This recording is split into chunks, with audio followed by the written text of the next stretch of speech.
No coração do império, onde a cana-de-açúcar tingia a paisagem de um verde amargo, o barão de Monte Claro era uma força da natureza. Não era um homem de títulos vazios, mas de poder bruto, forjado no suor alheio e na crueldade sem limites. Sua palavra era lei, e seus caprichos, sentenças inquestionáveis. Entre seus domínios, um escravizado de nome João se destacava. Não pela docilidade, mas pela teimosia de um olhar que desafiava, por um corpo que parecia esculpido na própria lida e por uma mente que, diziam os sussurros, via além da linha do horizonte, pressentindo futuros proibidos.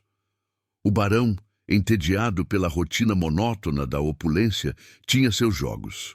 Eram passatempos perversos, onde a vida humana valia menos que uma aposta na roleta do destino. Sua diversão mais recente, um desafio macabro, lançado na calada de uma noite abafada. João, ele proferiu, a voz untuosa como mel azedo. Se beberes esta dose e sobreviveres, serás um homem livre.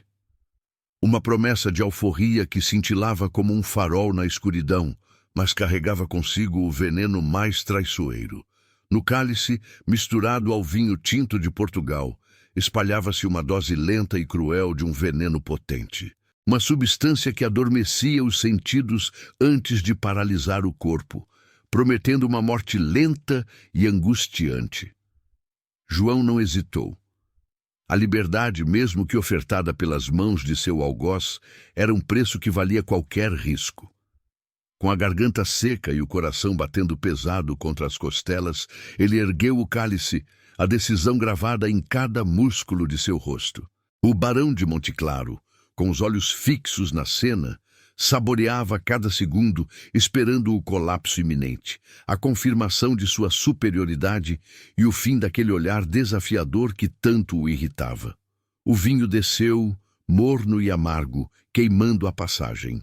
Um gosto metálico invadiu a boca de João, o estômago revolvendo em um aviso mudo, mas a dignidade e a promessa de liberdade eram mais fortes que a dor imediata. O veneno o derrubou. Seus membros se recusaram a obedecer.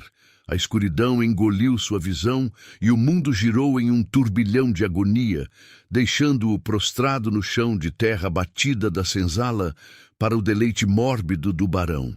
Mas a morte não veio. O corpo de João, forjado em anos de trabalho exaustivo, lutou.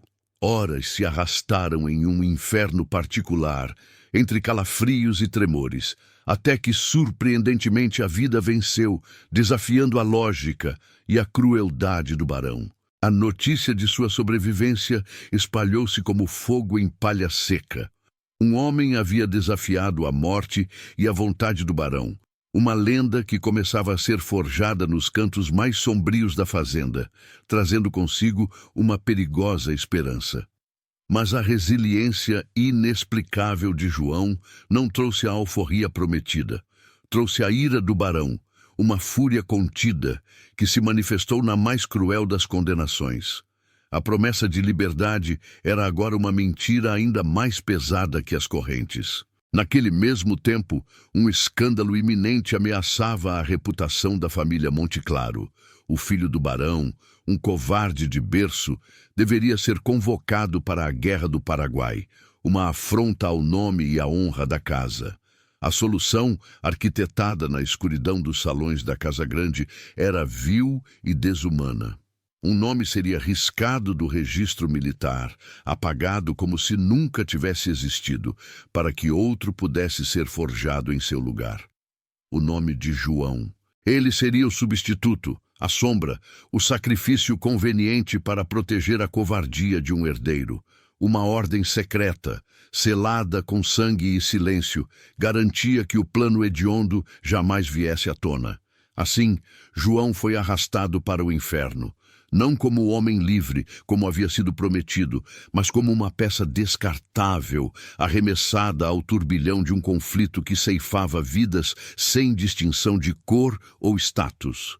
As trincheiras do Chaco não conheciam hierarquias. Ali, a morte lenta da febre, da fome e da disenteria era o único mestre, E o inimigo, muitas vezes, era mais a própria doença do que as balas que assobiavam no ar. A brutalidade da guerra era um inimigo constante, impiedoso e onipresente.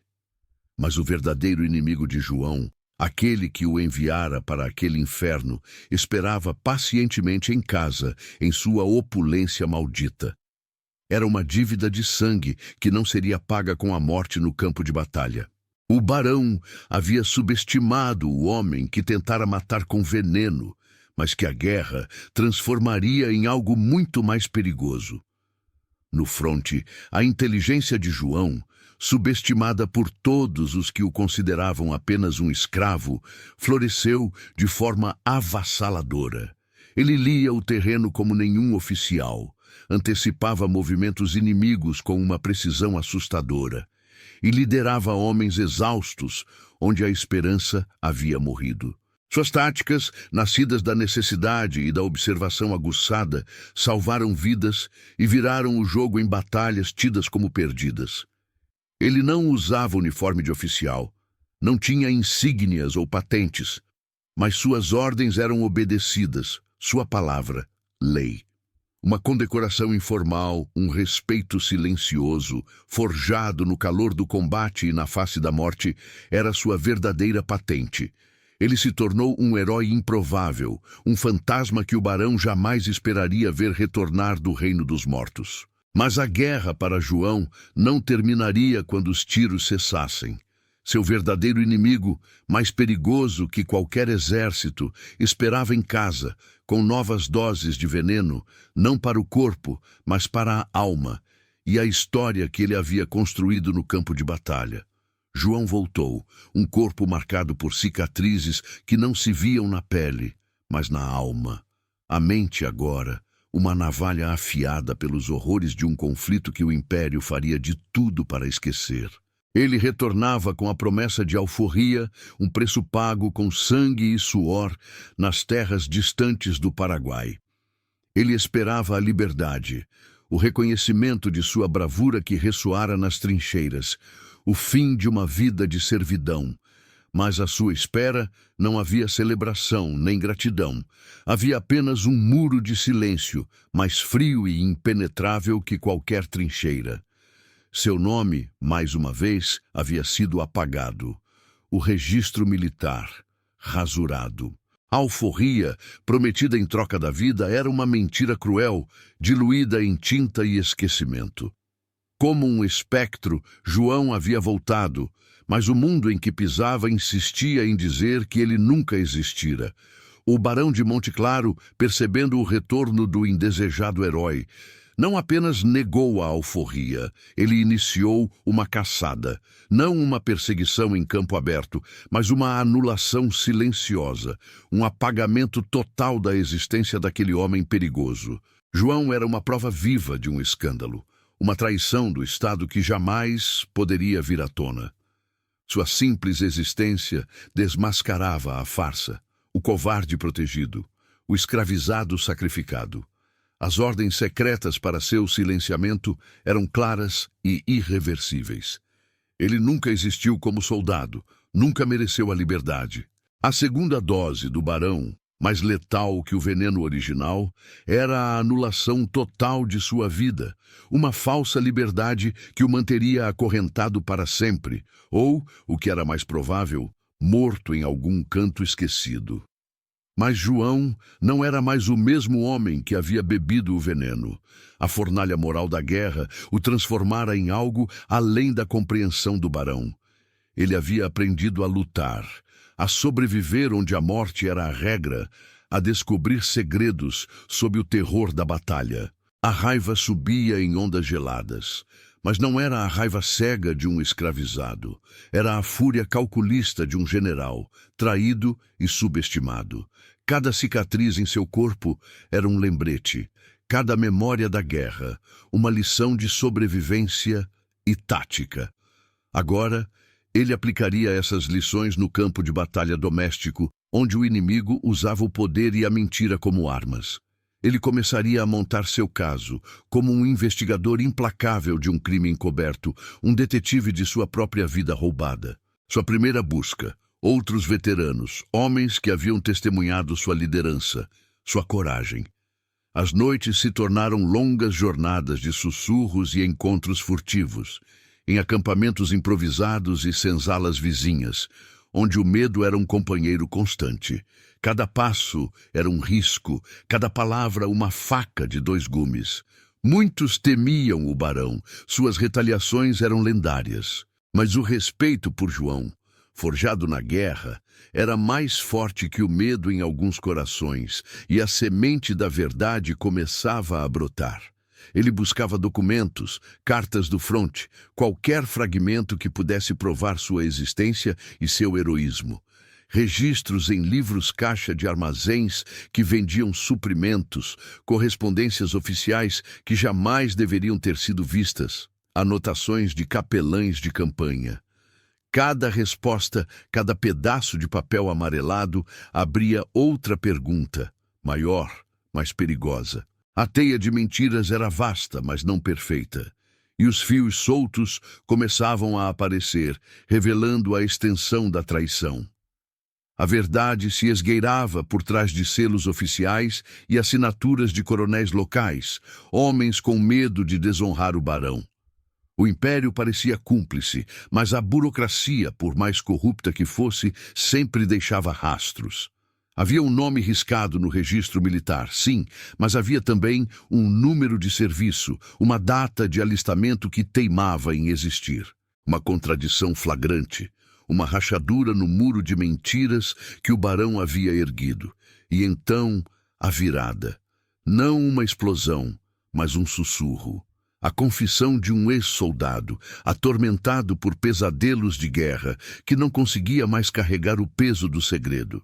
Uma memória de um padre que registrou nascimentos e mortes, meticulosamente, sem saber que guardava provas de um crime. A teimosia de um juiz de paz, de uma cidadezinha distante, que guardava cópias de tudo, temendo a corrupção dos poderosos, foi o estopim.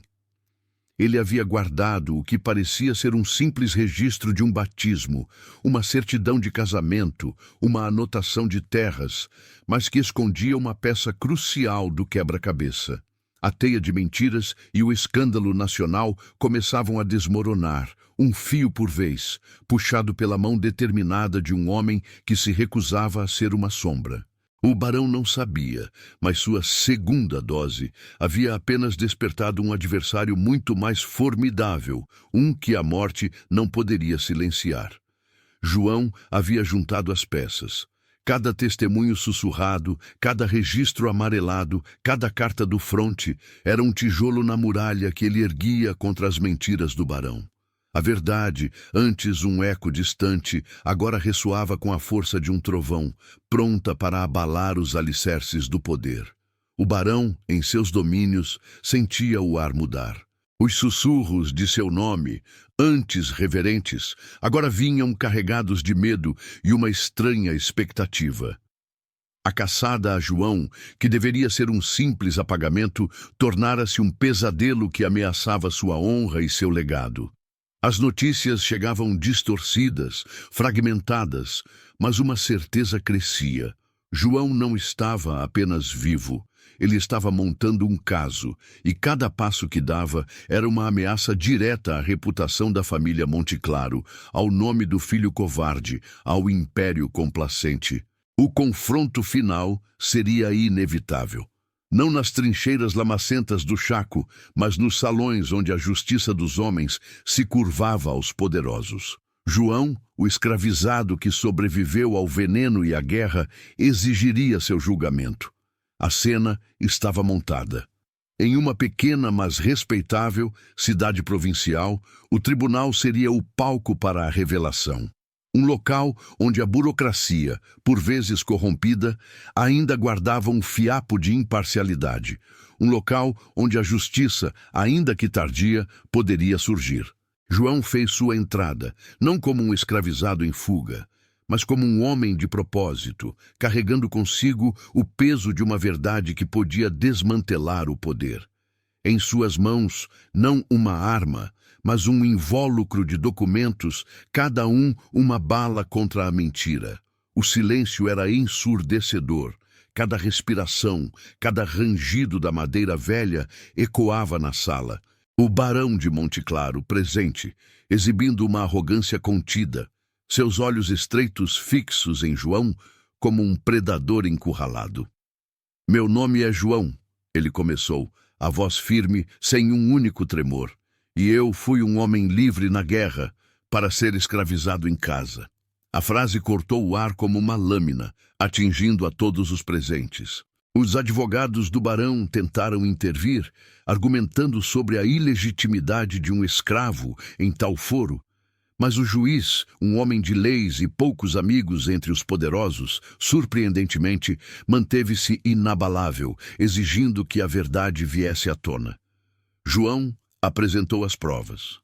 Primeiro, o registro militar. O nome riscado. A caligrafia grosseira que tentava esconder o embuste. "Aqui está o nome do filho do barão, que nunca viu o Paraguai. E aqui o meu, imposto para a morte", ele declarou, a voz carregada de uma dor antiga. A fúria do barão era palpável, mas sua posição estava comprometida.